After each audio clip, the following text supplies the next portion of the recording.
Bueno, hoy vamos a ver el tema número 1 del módulo de ustedes que está relacionado con la leyenda, el cuento y el mito.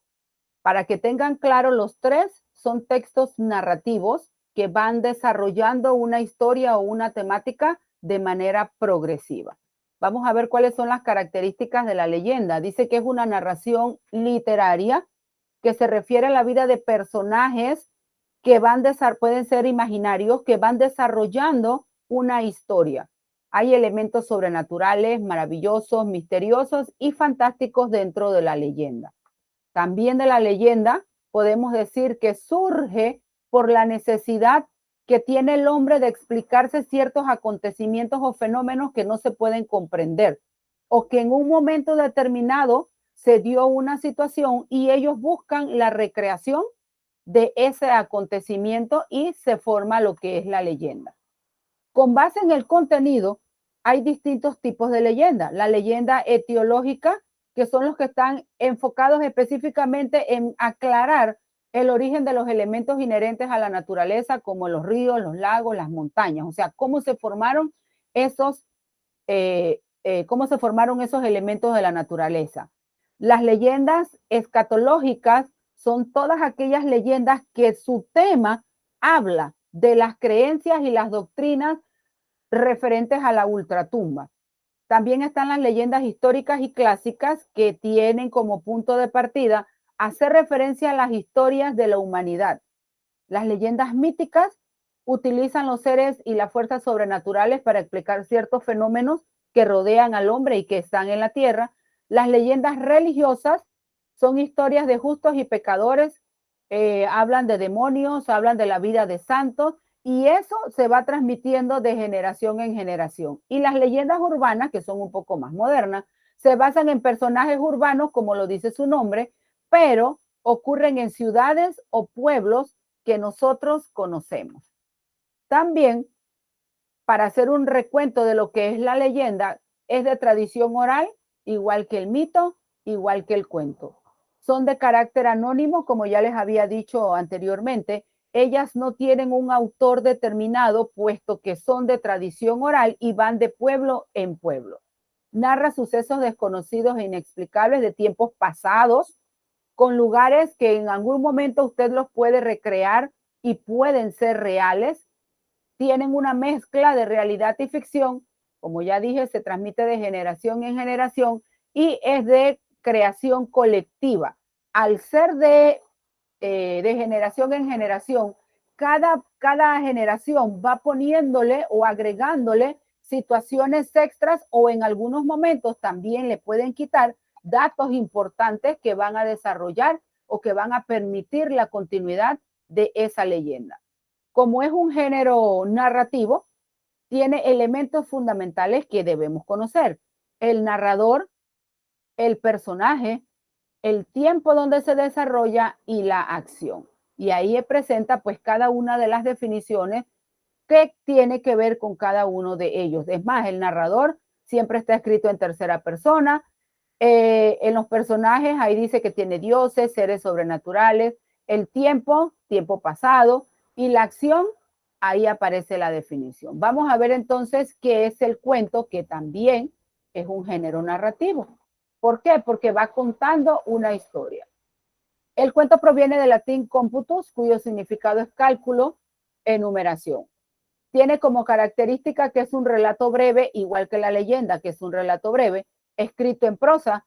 Tiene un asunto ficticio, pero también puede ser real. Tiene como finalidad entretener, una trama sencilla, pocos personajes y una acción reducida. O sea, se va a centrar en un tema específico. También se puede decir que como texto narrativo tiene distintos tipos por la temática que se trabaje, y tiene cuentos maravillosos, de ficción, de terror, fantásticos, policiales y realistas. En cuanto a la estructura, que es la parte que ustedes tienen que ver también del trabajo de la leyenda y del cuento que aparece en el módulo, deben saber que la leyenda y el cuento se estructura en introducción, nudo y desenlace. Esa es la temática o la forma como debe estar estructurado un cuento y una leyenda. ¿Qué va a pasar en la introducción o en el inicio? Es la parte principal de la narración y ahí se van a presentar los personajes, a presentar el tema y a ver cuál es el escenario donde se va a desarrollar. El desarrollo o nudo va en avanzada y se va a ir presentando el problema, la situación que se debe desarrollar al final, que va a llegar entonces a ser el desenlace de la historia. En algunos textos, específicamente en el cuento, la estructura no es lineal, porque este tipo de estructura, introducción, nudo y desenlace, no es lineal. Usted puede encontrarse cuentos que comiencen con el final, igual que una novela, comienzan de atrás para adelante. Entonces, ese tipo de texto, llámese cuento, llámese novela, hay que ponerle mucha atención a la hora de leerla, porque usted debe estar totalmente centrado en la historia, porque donde usted no esté centrado en la historia, usted se va a perder y no va a saber a ciencia cierta qué pasó con los personajes, porque en muchas ocasiones, ya le digo, hay 3 tipos de estructura. Ab ovo, que es esta, comienzan desde el inicio y van desarrollando los acontecimientos hasta el final. In extrema res, o sea, comienzan en el medio y del medio va desarrollándose la acción. Y la otra es en extrema res, que va del final hacia adelante. Entonces, eso hay que tener mucho cuidado a la hora de que vamos a empezar a leer un texto narrativo, que en este caso va a ser el cuento, que es el trabajo que ustedes tienen en el módulo. Y acá, para terminar con lo que es el cuento, ¿cuáles son los elementos de un cuento? Igual que la leyenda, el narrador, los personajes, los acontecimientos que van a desarrollarse, el tiempo que se desarrolla, que se demora la acción narrativa y el espacio. Con relación al tiempo, no es el tiempo que usted se demora leyendo, es el tiempo que van desarrollándose las acciones dentro del texto. Puede ser un día, puede ser años, eso depende de la descripción que se vaya realizando. Y el espacio es donde se desarrolla. Y el último texto, narrativo también, es el mito. Pero en este caso, el mito habla sobre historias de dioses y héroes, porque allá fue donde se originó en la antigua Roma y Grecia. Estos pueblos trataban de explicarse los acontecimientos de la naturaleza, del ambiente, de lo que pasaba. Ellos trataban de explicarse eso a través de un mito. Y dice que los mitos nos permiten conocer el pensamiento de las personas en distintas épocas. Nos permite saber su cultura, la visión del mundo, y pertenece a un pueblo determinado.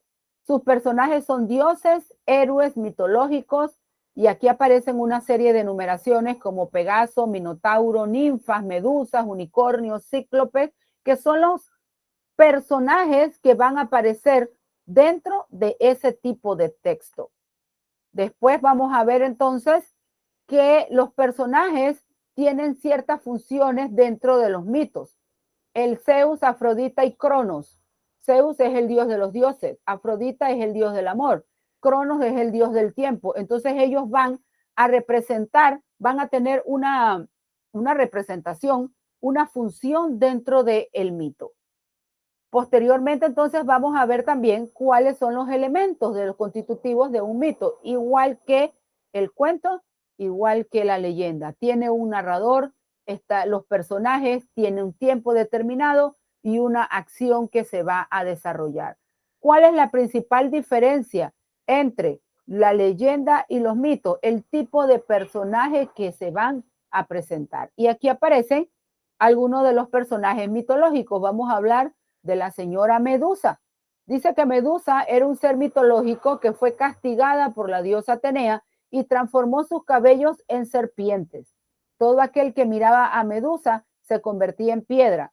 Perseo la mató cortándole la cabeza. Ese es el mito que trata de presentar por qué Medusa pues le pasó que la cabellera se le convirtió en serpiente. Pues definitivamente que los mitos tienen una gran cantidad de imaginación, porque nosotros realmente no podemos pensar que vamos a encontrar literalmente una persona con la cabeza llena de serpiente, pero si nosotros podemos ver la recreación de Medusa, hay muchas personas que no le vemos los cabellos llenos de serpiente, pero sí su manera de actuar, sus pensamientos, esa la tienen no precisamente en la cabellera representada con serpiente, pero sí en su modo y en su manera de proceder, pues podían ser muy similar a lo que era Medusa. Vamos a ver entonces otro personaje que aparece dentro de los mitos, es el centauro. Es un ser con un cuerpo de caballo y el torso y brazos de cabeza de hombre, o sea, mitad hombre, mitad animal. Eran seres que tenían gran fuerza y sobre todo por ser la parte del animal. La parte de caballo les permite cosear, pisotear y cargar con la lanza la parte que era de humano. Esa es la parte fundamental de lo que es el mito, la leyenda y el cuento. Deben tener presente que como géneros narrativos, ellos van contando una historia, pero cada uno de ellos en un tiempo determinado. El mito, pues es la primera manifestación que podemos decir y que vamos a encontrar sobre la explicación que se daban los hombres antiguos de lo que pasaba en el medio ambiente. Ellos querían recrear por qué el trueno, por qué el agua. Entonces ellos buscaban dioses que eran el dios del Olimpo, el dios del agua, el dios del trueno, el dios del tiempo, y a cada uno de ellos le daban una explicación y de ahí surge lo que era el mito. De ahí podemos encontrar mitos como la caja de Pandora, podemos encontrar distintas justificaciones a lo que va pasando en el medio que los circunda. Aquí en el módulo aparece el mito de Prometeo y el fuego. Era la representación o la manera de que ellos tenían de ver el origen del fuego. Y así sucesivamente hay una serie de mitos de la antigüedad que serían interesantes leer y más por el tipo de extensión porque son cortos. Las leyendas pues son un poco más actuales, no recientes, pero sí un poco más actuales que los mitos y también tratan de explicar lo que el hombre veía y pensaba y explicaba ciertos fenómenos sobrenaturales. Y el cuento, ese sí es más actual, también ese sí tiene una gran diferencia con lo que es el mito y la leyenda, porque podemos encontrar cuentos fantásticos, pero podemos encontrar cuentos de la vida real. ¿Y por qué son cuentos? Porque tienen características como pocos personajes, la extensión corta, igual va narrando un acontecimiento o va narrando un hecho de manera secuencial. Los tres deben tener presente que son géneros narrativos, cuentan una historia, un hecho, un tema. Para los estudiantes modulares, pues aquí aparece la experiencia de aprendizaje que usted debe desarrollar. Primero, debe buscar un buen resumen del Popol Vuh para poder hacer el pareo que aparece en el módulo y hacer el cuadro entre el Popol Vuh y el Génesis de la Biblia. No necesariamente deben leer todo el texto del Popol Vuh, solamente buscar información en vídeos o textos escritos que hablen sobre el Popol Vuh y de ahí igual que compararlo con el Génesis de la Biblia, no con la Biblia completa, sino con el Génesis, o sea, la parte donde la Biblia explica la formación del hombre, de la tierra, de los mares, de los ríos y todo lo demás. Además, aparece en el módulo que ustedes tienen que hacer un trabajo escrito con una leyenda y con los cuentos. Ahí están las preguntas que ustedes deben desarrollar y los criterios de evaluación. Además, deben buscar hacer un glosario y desarrollar toda la actividad que aparece ahí porque será evaluada como un mensual, o sea que tiene un gran valor numérico dentro de la evaluación en esta modalidad.